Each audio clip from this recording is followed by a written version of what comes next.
Welcome to the deep dive. Today, we're going to be looking at cardiac pacemakers Yeah, we're going to be going through this review article, Cardiac Pacemakers, Function, Troubleshooting, and Management, from the Journal of the American College of Cardiology, right? published in 2017.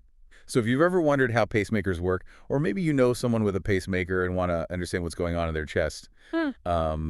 this episode is for you. We're going to be covering everything from the history of pacing to the details of the pacing modes and troubleshooting. Let's unpack this. We'll kick things off with a little history lesson. Yeah. You know, the story of pacemakers is actually more dramatic than you might think. It is. Did you know that one of the early pioneers of cardiac pacing, Dr. Hyman, actually faced lawsuits and accusations of interfering with God's will back in the 1930s? Wait, really? Just for trying to help people's hearts? Yeah. Can you imagine? Doctor plays God with electricity. That was his artificial pacemaker. And even though it was a hand-crank device, it really paved the way for the technology we have today. Wow, a true pioneer. So how did we go from hand-cranked to the implantable devices we're used to? Well, that's where the story takes another dramatic turn. Imagine a power outage in the middle of heart surgery. Well, in 1957 in Minneapolis, that's exactly what happened. Oh no, that's terrifying. Tragically, a baby died because of the outage. And this really spurred Dr. Lillehei to work with engineer Earl Bakken, and they created the first battery-powered pacemaker. So this is where Medtronic comes in, You right? got it. It's pretty amazing how a single event can spark such a change in medical technology. Absolutely. Okay, so battery-powered, that's a big leap forward. When did we start implanting these things? Well, the first fully implantable pacemaker was placed into a patient named Arne Larsen in 1960, Okay. and he actually outlived both the surgeon and the engineer, No way. Iksenning and Rune Elmqvist. And get this, he went on to receive over 20 pacemaker replacements during his lifetime. Just shows you how adaptable this technology is. That's wild. Okay, so let's get down to the basics. How do these little devices actually work? So think of it as a two-part system. You have the pulse generator, which is that little metal can we always hear about, and then you have the leads. Right. Those are the wires that actually connect to the heart. And the leads, what are they doing? Well, they deliver these electrical impulses. They're like little jolts of energy that tell the heart muscle when to contract. You know, we were talking about that power outage. Well, these leads make sure your heart doesn't skip a beat. That makes sense. But wouldn't constant electrical impulses be an issue if the heart is already beating fine on its own? Well, that's where things get really ingenious. Pacemakers have actually evolved from basic asynchronous pacing, which just delivered those impulses on a set schedule, you know? Like a metronome. Tick-tock, tick-tock. Exactly. But now we have this sophisticated sensing and demand pacing. So this means that the pacemaker can actually listen to your heart's natural rhythm and only step in when it needs to. So it's like a backup conductor, Yeah. ready to jump in if the heart's orchestra starts to falter. Precisely. And, you know, earlier pacemakers sometimes caused some problems by competing with the heart's own electrical signals. But these newer pacemakers work in harmony with the heart, only intervening when they're truly needed. So to describe these different ways a pacemaker can work, we use this code. It's a 4-letter code, Okay. like DDDR or VVI, and each letter tells us something about how the pacemaker is set up. So it's like a secret language for cardiologists. Kind of, yeah. For example, DDD mode means that the pacemaker can both pace and sense both the top and bottom chambers of the heart. Okay. And it can adjust its pacing based on what it senses. So it's like a little brainiac in there, constantly analyzing and adjusting. Exactly. And this code just makes sure everyone on the medical team is on the same page when it comes to understanding the pacemaker's settings. That makes sense. So with all this complexity, when does someone actually need a pacemaker? Well, that's a great question, and the answer is it depends. You know, there's a variety of conditions where the heart's natural electrical system isn't functioning properly. Right, like when the heart's own metronome is out of whack. Exactly. Conditions like sinus node dysfunction or AV block can really disrupt the heart's rhythm, and that's where a pacemaker comes in. So it's not a one-size-fits-all solution. Doctors have to carefully choose the right type of pacemaker and the settings based on what's going on with the patient. Absolutely. It's all about personalized medicine. Okay, so let's say someone needs a pacemaker. What's involved in actually getting one of these things implanted? Well, it is a surgical procedure, so there are some risks, you know, like with any surgery. Right. But technology has advanced so much. So we've come a long way from the days of cranking a handle to keep someone's heart going, huh? Absolutely.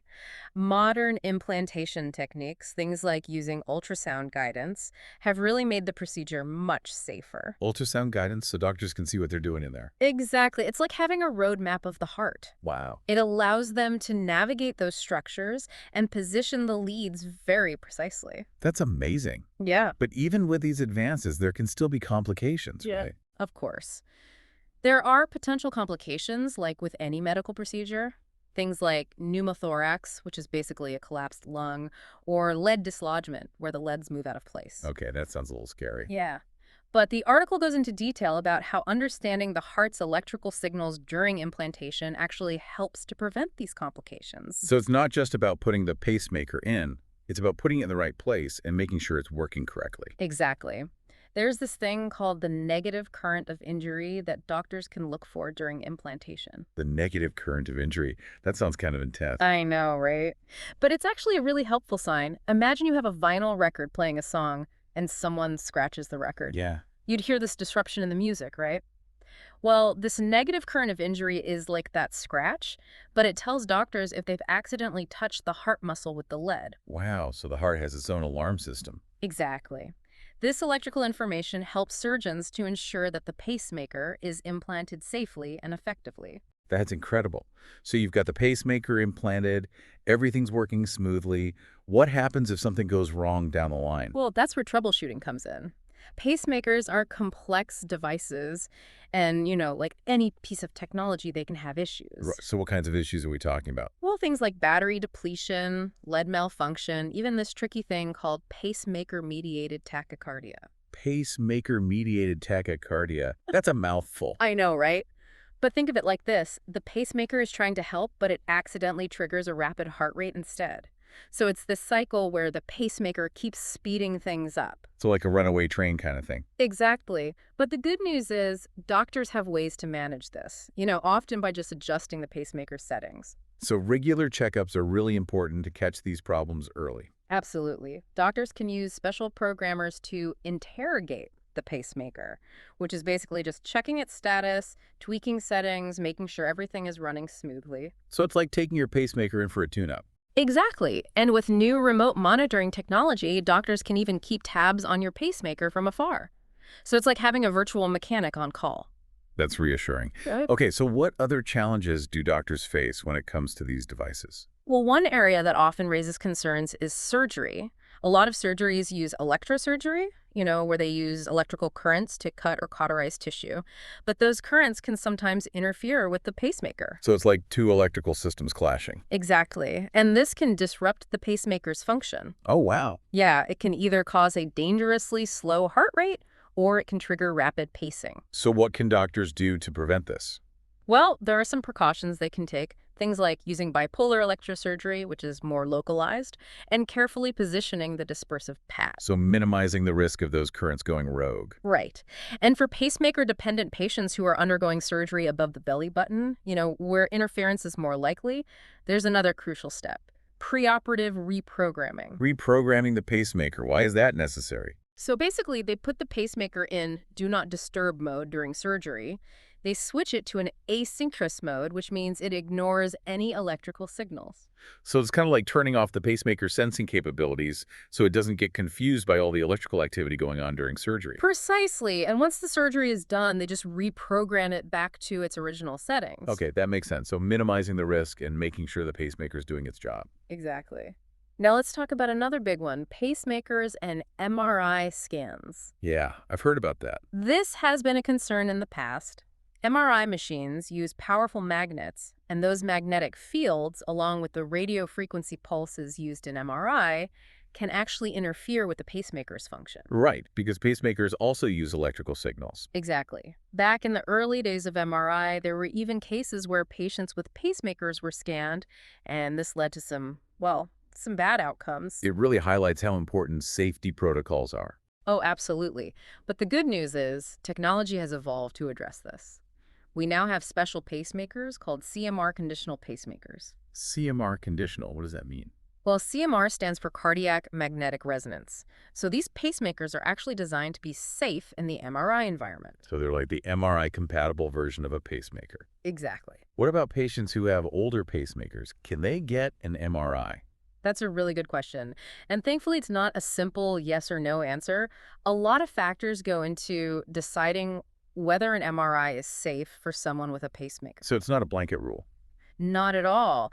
The article talks about how even with older pacemakers, MRI can often be done safely, but it requires very careful planning and monitoring. So it's a team effort. Absolutely. Radiologists, cardiologists, nurses, and physicists, they all work together to evaluate the patient's specific pacemaker and the type of MRI they need, and they monitor the patient very closely during the scan. Wow, so it's like a high-stakes operation with everyone on high alert. Exactly. And an open communication between everyone involved, including the patient, is super important. Right.